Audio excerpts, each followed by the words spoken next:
ॐ तव कथामृतं तप्तजीवनं कविभिरीडितं कल्मषापहं श्रवणमङ्गलं श्रीमदाततं भुवि गृह्णन्ति ये भूरिदा जनाः। श्री श्री रामकृष्ण कथामृत प्रसंग पृष्ठा 164 तृतीय खंड। सुरेन्द्र ठाकुरंकर अंतरंग मानक मध्यरु जणे श्री श्री अन्नपूर्णा पूजा उपलक्षे से ठाकुर को निमंत्रण करथिले। ठाकुरे सुरेन्द्रंक घरर अगणारे बसिछंती। तांकु गोटे तकिया दिया हेबारु से तकियाटी को घुंचाई देले। कहिले तकियारे भरा देई बसिबा कौन जान, अभिमान त्याग करिबा खूब कठिन। वर्तमान विचार करुछ अभिमान किछि नुहे, पुणी हठात केउठारु आसी जाए। अर्थात सभारे तकियारे भरा देई बसिबा माने मु साधारण लोक नुहे। जदि तकिया दिया न हुए कहिबे गोटे तकिया देलेनी। अभिमान सहजरे जाई नाही। विचार करी त्याग कले भी केतेबेले हठात आसी उपस्थित हुए। मुंड कटा छेड़ीर उदाहरण देले। ताको कटा होईछि, ता सत्ते गड़ हलाउछि। पूर्वरु गोटाए दृष्टांत दे बुझाइछन्ति जे स्वप्न रे भय लागिछि। स्वप्न भांगीगला, निदरु उठिला, तथापि भय लागुछि। अर्थात अभिमान तड़ीदेले मध्य पुणी केउठू आसी जाए। अभिमान करी कहे मते खातिर कले नाही। ठाकुरे कहउछन्ति मु भक्तंक रेणुर रेणु, अभिमान नाही। कलिकतार बड़ अदालतर वकील वैद्यनाथ आसिछन्ति। सुरेन्द्र ठाकुरंक संगरे परिचय कराई देउछन्ति। से ठाकुरंकु किछि प्रश्न करिवे बोली आसिछन्ति। प्रश्न करिया पूर्वरु ठाकुरे निज आडू वैद्यनाथंकु कहउछन्ति, जहा किछि देखुछ सबु ही तांकर शक्ति। तेबे गोटिए कथा अछि, तांकर शक्ति सबु जगारे समान नुहे। ईश्वर विभु रूपरे सर्वभूतरे अछन्ति, केवल शक्ति विशेष। तांकर शक्ति रे सबु होउछि। तेबे तांक शक्ति सर्वत्र समान नुहे। शक्तिर तारतम्य अछि। जदिबा से सर्वभूतरे विभु रूपरे अछन्ति, अर्थात बहु रूपरे निजकु प्रकाश करिछन्ति, सेही दिगरु समस्ते समान। किंतु शक्तिर प्रकाश भिन्न भिन्न। काहा भितरे शक्तिर बेसी प्रकाश, काहा भितरे कम। वैद्यनाथ प्रश्न करुछन्ति, फ्री विल अर्थात स्वाधीन इच्छा मने कले भल काम करिपारे, मंद काम भी करिपारे। एहा कौन सत्य? सतरे कौन आमे माने स्वाधीन? एही प्रश्नटी आधुनिक शिक्षारे शिक्षित मन को अनेक समय रे विव्रत करे। केही कहे ईश्वरंक इच्छारे सबु घटुछि, केही कहन्ति आमे स्वाधीन भावरे सबु करुछे। केउटी ठीक? शास्त्र कहिछन्ति भल काम कर। प्रश्न उठे भल काम करिपारे ना नाही? प्रथमे ताहा ठीक हेउ। जेउ माने शास्त्र मानन्ति से माने कहिछन्ति जेहेतु शास्त्र भल काम करिया पई कहिछन्ति, सेथिरु बुझा जाउछि इच्छा कले तुमे भल काम करिपारो। गोटिए गछकु सत्य कथा कहिवा पई केही कहे नाही, किंबा गोटिए पत्थर को केही कहे नाही तीर्थ दर्शन कर। जेउठारे सामर्थ्य न थाई सेठारे एही कथार प्रश्न ही उठे नाही। मनुष्य मध्यरे सामर्थ्य अछि बोली धरि निया जाए। तुमे करिपार न करिपार, किंबा एपरि न करी अन्य प्रकार करिपार। एही प्रश्नटी मन को विव्रत करे जे आमे मने करू आमे माने स्वाधीन। एही मीमांसा एठारे बुद्धि साहाय्य होई नाही। जणे हुए तो कहिबो मोर हाथटा उठाइबा बा पकाइबा मोर निज इच्छारे होउछि। अन्य जणे कहिबो एही हाथटा उठाइबा बा पकाइबार कथा थिला, सेथिपाई तुमे उठाउछ बा पकाउछ। तुमर अन्य दृष्टि नाही बोली ही कहूछ इच्छारे उठाउछि बा पकाउछि। ठाकुरे सेथिपाई एठारे दृष्टिर कथा कहउछन्ति। जेते क्षण ईश्वर लाभ न हुए सेते क्षण मने हुए आमे स्वाधीन। एही भ्रम से ही रखिदियंती। ତାଙ୍କ ଇଚ୍ଛାରେ ସବୁ ହେଉଛି, କିନ୍ତୁ ଆମେ ତାଙ୍କୁ ଜାଣିନାହୁଁ ବୋଲି ମନେ କରୁ ଆମେ ସ୍ୱତନ୍ତ୍ର। କ୍ରିୟା ପଛରେ ତାଙ୍କୁ କର୍ତ୍ତା ରୂପରେ ଦେଖୁନାହୁଁ ବୋଲି ନିଜକୁ କର୍ତ୍ତା ମନେ କରୁ। ପ୍ରଶ୍ନ ଉଠେ, ଯଦି ଆମେ ସ୍ୱାଧୀନ ନୁହଁ, ଈଶ୍ୱରଙ୍କ ଇଚ୍ଛାରେ ସବୁ ହେଉଛି, ପାପ ପୁଣ୍ୟର ଫଳ ଆମେ କାହିଁକି ଭୋଗ କରିବୁ? ସେ ହିଁ ଭୋଗ କରିବେ। ଠାକୁରେ କହୁଛନ୍ତି, ଏହି ଭ୍ରମ ସେ ହିଁ ରଖିଦିଅନ୍ତି, ତା ନହେଲେ ପାପର ବୃଦ୍ଧି ହୁଅନ୍ତା। କେହି ପାପକୁ ଭୟ କରନ୍ତେ ନାହିଁ। ଏହି ସ୍ୱାଧୀନ ଇଚ୍ଛା ବୋଧ ଆମ ଭିତରେ ଈଶ୍ୱର ରଖିଦେଇଛନ୍ତି, ନହେଲେ ପାପର ବୃଦ୍ଧି ହୁଅନ୍ତା। ଭଲ ମନ୍ଦ କର୍ମର ଫଳ ଆମକୁ ହିଁ ଭୋଗ କରିବାକୁ ହେବ।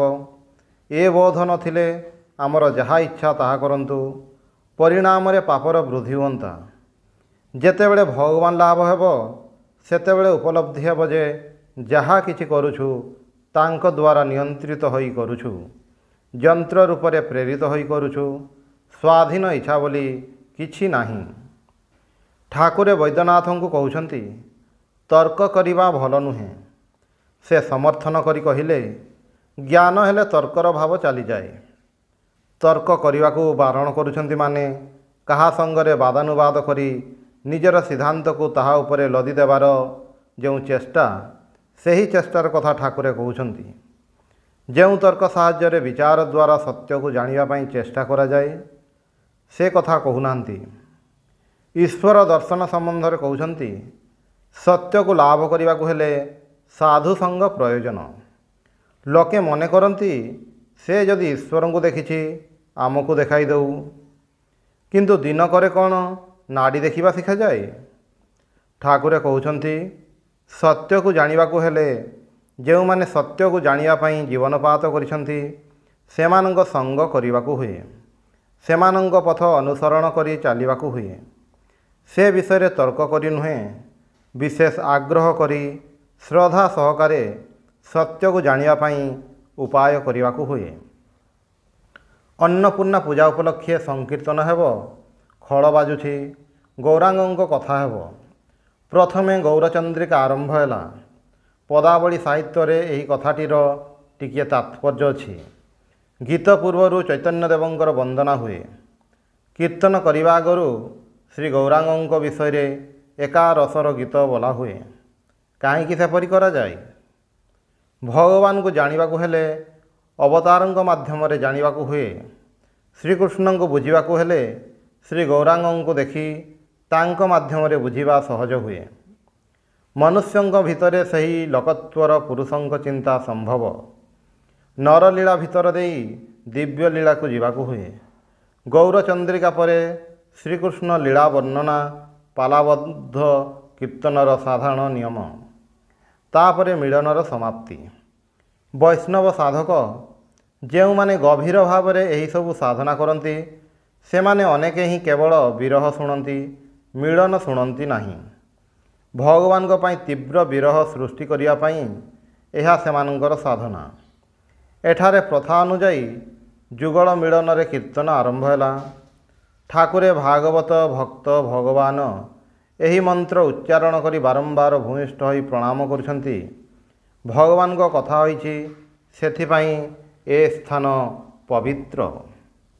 ରାତି ପ୍ରାୟ 9:30 ହେଲା। ଏଥର ଠାକୁର ଦକ୍ଷିଣେଶ୍ୱର ଫେରିଯିବେ। ମାଙ୍କ ପୂଜା ହେଲା, କିନ୍ତୁ ମାଙ୍କ ନାମ ଗାନ ହେଲା ନାହିଁ ବୋଲି ମାତୃଭକ୍ତ ସୁରେନ୍ଦ୍ର ଯେପରି ମନ ଖରାପ କରି କହୁଛନ୍ତି।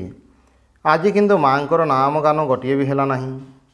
ଠାକୁରେ ତାଙ୍କ ମନର ସେହି ଦୁଃଖ ଦୂର କରିବା ପାଇଁ କହୁଛନ୍ତି।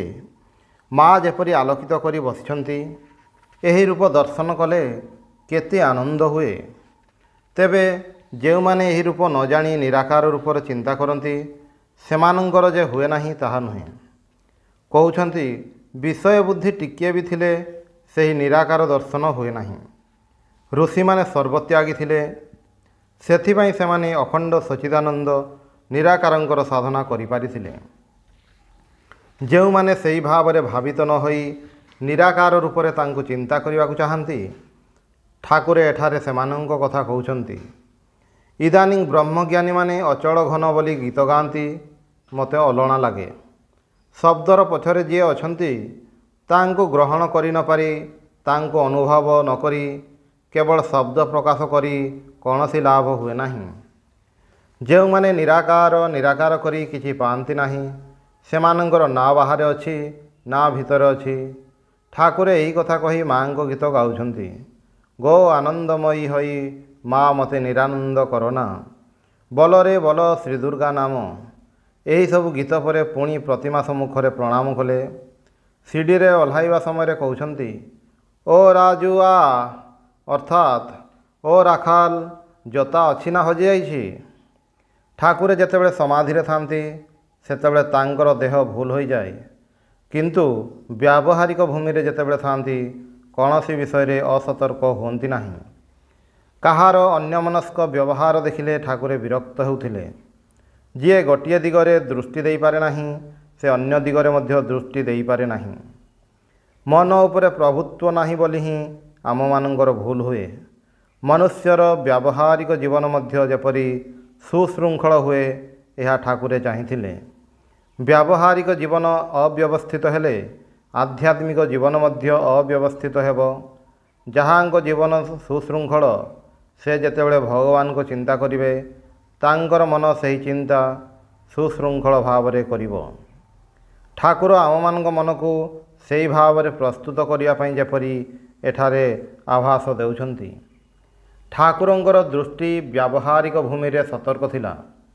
ପୁଣି ଯେତେବେଳେ ସେ ଆଧ୍ୟାତ୍ମିକ ଗଭୀରତାରେ ମଗ୍ନ ହେଉଥିଲେ, ସେତେବେଳେ ତାଙ୍କର କୌଣସି ହୋସ୍ ରହୁନଥିଲା। ଏହା ତାଙ୍କର ବୈଶିଷ୍ଟ୍ୟ ଥିଲା। ବଳରାମଙ୍କ ଗୃହକୁ ଠାକୁରେ ଆସିଥିଲେ। ସେଠାରୁ ଅଧରଙ୍କ ଘର ହୋଇ ରାମଦତ୍ତଙ୍କ ଘରକୁ ଆସିଛନ୍ତି। ରାମ ଠାକୁରଙ୍କୁ ଶ୍ରୀମଦ୍ ଭାଗବତ ଶୁଣାଇବେ। ଭାଗବତ ପାଠ ହେଉଛି ରାଜା ହରିଶ୍ଚନ୍ଦ୍ରଙ୍କର କଥା। କଥକ ଠାକୁର ବର୍ଣ୍ଣନା କରୁଛନ୍ତି। ହରିଶ୍ଚନ୍ଦ୍ରଙ୍କର କରୁଣ କାହାଣୀ ଶୁଣି ଶ୍ରୋତାମାନଙ୍କର ଚକ୍ଷୁ ଅଶ୍ରୁପୂର୍ଣ୍ଣ। ସେମାନେ ହାହାକାର କରି କାନ୍ଦୁଛନ୍ତି। କରୁଣ ରସର ଅନୁଭବ ଖୁବ୍ ଦ୍ରୁତ ହୁଏ। ଠାକୁର କ'ଣ କରୁଛନ୍ତି? ସେ ସ୍ଥିର ହୋଇ ଶୁଣୁଛନ୍ତି। ଆଖିରେ ଗୋଟିଏ ବିନ୍ଦୁ ଅଶ୍ରୁ ଦେଖାଗଲା, ତାହା ପୋଛି ପକାଇଲେ। ଅନ୍ୟମାନଙ୍କ ପରି ଅସ୍ଥିର ହୋଇ ହାହାକାର କଲେ ନାହିଁ। ଯିଏ ସ୍ଥିତପ୍ରଜ୍ଞ ସେ ଦୁଃଖରେ ଅନୁଦ୍ବିଗ୍ନ, ଗଭୀର ଓ ଶାନ୍ତ। ତା ବୋଲି ଠାକୁରେ ଯେ ଲୋକଙ୍କ ଦୁଃଖରେ ସହାନୁଭୂତି ଦେଖାଉନଥିଲେ ତାହା ନୁହେଁ। ସେ ଯେତେବେଳେ ଯେଉଁ ଭାବର ଅବସ୍ଥାରେ ଥାନ୍ତି, ତାଙ୍କର ସେପରି ଅଭିବ୍ୟକ୍ତି ହୁଏ। ଠାକୁର କଥକ ଠାକୁରଙ୍କୁ କହିଲେ, କିଛି ଉଦ୍ଧବ ସମ୍ବାଦ କୁହ। ହରିଶ୍ଚନ୍ଦ୍ର କାହାଣୀର କରୁଣ ଧାରାକୁ ଟିକିଏ ପରିବର୍ତ୍ତନ କରିବା ପାଇଁ ଯେପରି ଠାକୁରେ ଉଦ୍ଧବ ସମ୍ବାଦ କହିବା ପାଇଁ କହିଲେ। ପ୍ରତ୍ୟେକ କାବ୍ୟ କିମ୍ବା କଥା ଭିତରେ ଗୋଟିଏ ସ୍ଥାୟୀ ଭାବ ଅଛି, ଯାହା ଆମମାନଙ୍କ ମନକୁ ଆନ୍ଦୋଳିତ କରେ। ଉଦ୍ଧବ ସମ୍ବାଦରେ ଗୋପୀମାନେ ଉଦ୍ଧବଙ୍କ ପାଖରେ ବୃନ୍ଦାବନ ଲୀଳାର ବ୍ୟାଖ୍ୟା କରୁଛନ୍ତି। ଶ୍ରୀକୃଷ୍ଣଙ୍କ ପାଇଁ ଗୋପୀମାନଙ୍କର ବ୍ୟାକୁଳତା ସେ ଦେଖୁଛନ୍ତି। ସେ କହୁଛନ୍ତି, ତୁମେମାନେ କୃଷ୍ଣଙ୍କ ପାଇଁ ଏତେ କାତର ହେଉଛ କାହିଁକି? ସେ ସର୍ବଭୂତରେ ଅଛନ୍ତି। ଗୋପୀମାନେ କହୁଛନ୍ତି, ଆମେମାନେ ଆମର ବୃନ୍ଦାବନର କୃଷ୍ଣଙ୍କୁ ଜାଣୁ। ଉଦ୍ଧବ ଜ୍ଞାନୀ। ସେ ନିଜର ଜ୍ଞାନ ସାହାଯ୍ୟରେ ଗୋପୀମାନଙ୍କୁ ବୁଝାଉଛନ୍ତି ଯେ କୃଷ୍ଣ ସାକ୍ଷାତ ଭଗବାନ। ତାଙ୍କୁ ଚିନ୍ତା କଲେ ମୁକ୍ତି ହୋଇଯିବ। ଗୋପୀମାନଙ୍କର ପ୍ରେମାଭକ୍ତି କହୁଛନ୍ତି, ଆମେମାନେ ମୁକ୍ତି ଫୁକ୍ତି ଜାଣିନାହୁଁ। ଆମେ ଆମର ପ୍ରାଣର କୃଷ୍ଣଙ୍କୁ ଦେଖିବାକୁ ଚାହୁଁ। ଉଦ୍ଧବ ଜ୍ଞାନୀ। ଗୋପୀମାନଙ୍କର ଏହି ମନୋଭାବ, ଭଗବାନଙ୍କ ସାନ୍ନିଧ୍ୟ ଲାଭ ପାଇଁ ଏହି ବ୍ୟାକୁଳତା ତାଙ୍କର ବୋଧଗମ୍ୟ ହେଉନାହିଁ। ଭଗବାନ ଧ୍ୟାନଗମ୍ୟ। ତାଙ୍କୁ ଚିନ୍ତା କଲେ ସଂସାର ସାଗର ପାର କରାଯାଏ, ନିତ୍ୟାନନ୍ଦରେ ପ୍ରତିଷ୍ଠା ଲାଭ କରାଯାଏ। ଏମାନେ ମୁକ୍ତି ଲାଭ କରିବାକୁ ଚାହାନ୍ତି ନାହିଁ। ଏ କଥାଟି ସେ ବୁଝିପାରୁନାହାନ୍ତି। ଯେଉଁ ମୁକ୍ତି ସାଧକର କାମ୍ୟ, ଗୋପୀମାନେ ତାହା ଚାହୁଁନାହାନ୍ତି। ମୁକ୍ତି ସେମାନଙ୍କ ପାଖରେ ତୁଚ୍ଛ। ଏହା ଦେଲେ ମଧ୍ୟ ସେମାନେ ନେବେ ନାହିଁ। ଭାଗବତରେ ଅଛି, ଶାଲକ୍ୟ ଷାଷ୍ଠୀ ସାମୀପ୍ୟ ସାରାପୈକତ୍ୱମ୍ ଅପ୍ଲୁତ ଦୀୟମାନଂ ନ ଗୃହଣନ୍ତି ବିନା ମତ୍ସେବନଂ ଜନାଃ। ଅର୍ଥାତ୍ ବିଭିନ୍ନ ପ୍ରକାରର ମୁକ୍ତି ଦେଲେ ମଧ୍ୟ ପ୍ରକୃତ ଭକ୍ତ ଗ୍ରହଣ କରିବେ ନାହିଁ। ଯଦି ଈଶ୍ୱରଙ୍କ ସେବାର ସୁଯୋଗ ହୁଏ, ତାହେଲେ ମୁକ୍ତି ନେବାକୁ ଚାହାନ୍ତି। ଅର୍ଥାତ୍ ମୁକ୍ତି ସେମାନଙ୍କର ଲକ୍ଷ୍ୟ ନୁହେଁ, ଗୋଟିଏ ଉପାୟ ମାତ୍ର, ଯଦ୍ୱାରା ଭଗବାନଙ୍କ ନିକଟରେ ସର୍ବଦା ତାଙ୍କର ସେବା କରିପାରନ୍ତି। ଜ୍ଞାନୀଙ୍କ ମୁକ୍ତିରେ ଭକ୍ତ ଭଗବାନଙ୍କ ଠାରେ ଲୀନ ହୋଇଯାଏ। ସେଠାରେ କୌଣସି ପାର୍ଥକ୍ୟ ରହେ ନାହିଁ। ଭକ୍ତ ସେହି ମୁକ୍ତି ଚାହେଁ ନାହିଁ। ଠାକୁରେ ଗୋପୀମାନଙ୍କ ଭାବ ବୁଝାଇବା ପାଇଁ ଗୀତ ଗାଉଛନ୍ତି। ମୁଁ ମୁକ୍ତି ଦେବାକୁ କାତର ନୁହେଁ, ଶୁଦ୍ଧା ଭକ୍ତି ଦେବାକୁ କାତର ହୁଏ ଗୋ। ଠାକୁରେ କହୁଛନ୍ତି, ଗୋପୀମାନଙ୍କ ଭକ୍ତି ପ୍ରେମା ଭକ୍ତି, ଅବ୍ୟଭିଚାରିଣୀ ଭକ୍ତି, ନିଷ୍ଠା ଭକ୍ତି। ଯେଉଁ ଭକ୍ତି ସହିତ ଜ୍ଞାନ ମିଶ୍ରିତ ହୋଇଛି ତାହା ହେଲା ବ୍ୟଭିଚାରିଣୀ ଭକ୍ତି। ଜ୍ଞାନ ମିଶ୍ରା ଭକ୍ତି କିପରି? ସେ ହିଁ ସବୁ ହୋଇଛନ୍ତି। ରାମ, କୃଷ୍ଣ, ଶିବ, ଏହା ହେଲା ଜ୍ଞାନ ମିଶ୍ରା ଭକ୍ତି। ପ୍ରେମା ଭକ୍ତିରେ ଏହି ଜ୍ଞାନ ଟିକକ ମିଶ୍ରିତ ହୋଇନାହିଁ। ଠାକୁରେ ହନୁମାନଙ୍କର ଦୃଷ୍ଟାନ୍ତ ଦେଲେ। ହନୁମାନ ଦ୍ୱାରକାକୁ ଆସି ମଧ୍ୟ ରାମ ରୂପ ଦେଖିବାକୁ ଚାହିଁଲେ। ବିଭୀଷଣଙ୍କର ଦୃଷ୍ଟାନ୍ତ ଦେଲେ। ରାଜସୂୟ ଯଜ୍ଞ ସମୟରେ ସମସ୍ତ ରାଜା ଯୁଧିଷ୍ଠିରଙ୍କୁ ପ୍ରଣାମ କରୁଛନ୍ତି, କିନ୍ତୁ ବିଭୀଷଣ କରୁନାହାନ୍ତି। ରାମଙ୍କ ପାଦରେ ତାଙ୍କ ମଥା ନତ କରିଛନ୍ତି, ତେଣୁ ଆଉ କାହାକୁ ପ୍ରଣାମ କରିବେ ନାହିଁ। କୃଷ୍ଣ ନିଜେ ଯୁଧିଷ୍ଠିରଙ୍କୁ ପ୍ରଣାମ କରିବାରୁ ବିଭୀଷଣ ମଧ୍ୟ ପ୍ରଣାମ କଲେ। ଆଉ ଗୋଟିଏ ଦୃଷ୍ଟାନ୍ତ ଦେଇଛନ୍ତି।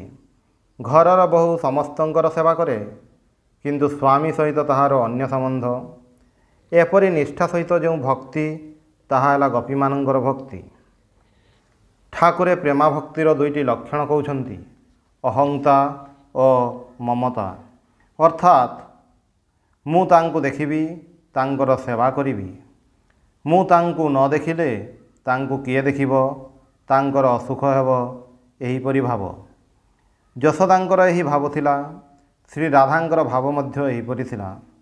ଶ୍ରୀକୃଷ୍ଣ ଯେ ଚନ୍ଦ୍ରାବଳୀ ପାଖକୁ ଯାଉଥିଲେ, ସେଥିପାଇଁ ରାଧାରାଣୀ ଭାବୁଥିଲେ ସେ ତ ସେବା ଜାଣେ ନାହିଁ, କୃଷ୍ଣଙ୍କର କଷ୍ଟ ହେବ। ରାଧାଙ୍କର ଏହିପରି ଭାବ ଥିଲା। ମମତା ହେଉଛି ସେ ମୋର, ଏହି ବୁଦ୍ଧି, ମୋର ଗୋପାଳ, ମୋର ଜ୍ଞାନ। ଉଦ୍ଧବ ଯଶୋଦାଙ୍କ ପାଖକୁ ଯାଇ କହୁଛନ୍ତି, କୃଷ୍ଣ ଜଗତ ଚିନ୍ତାମଣି। ମା ଯଶୋଦା କହୁଛନ୍ତି, ଚିନ୍ତାମଣି ନୁହେଁ, ମୋର ଗୋପାଳ କିପରି ଅଛି? ଗୋପୀମାନଙ୍କର ଭାବ ଅଲଗା।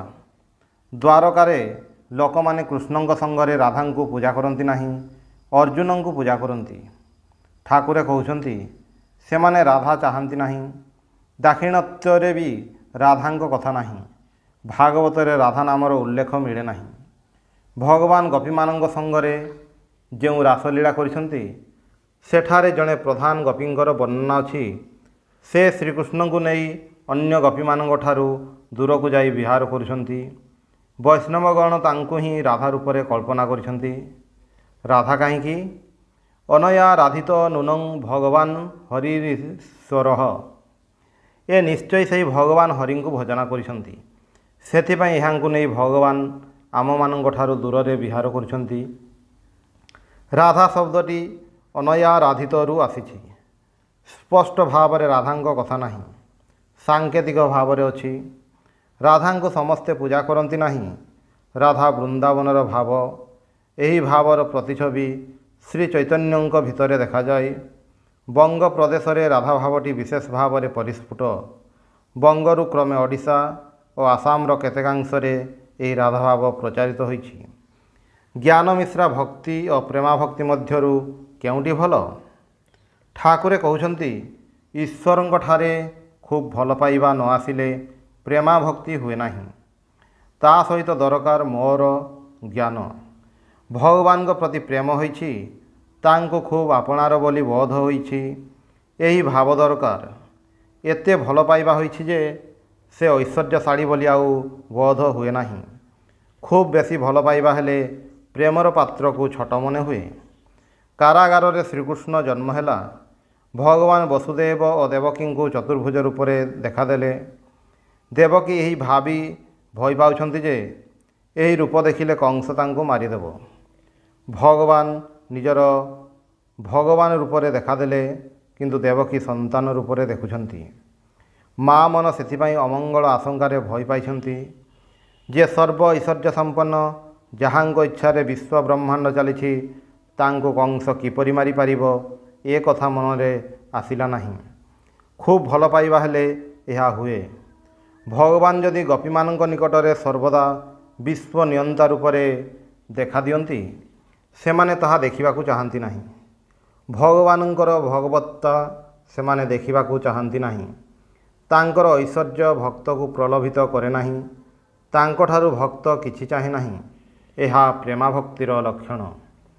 ଓଂ ନିରଞ୍ଜନମ୍ ନିତ୍ୟମନନ୍ତ ରୂପଂ ଭକ୍ତାନୁକମ୍ପାଧିତ ବିଗ୍ରହଂ ବୈ ଈଶାବତାରಂ ପରମେଶମିଡ୍ୟଂ तं ରାମକୃଷ୍ଣଂ ଶିରସା ନମାମି।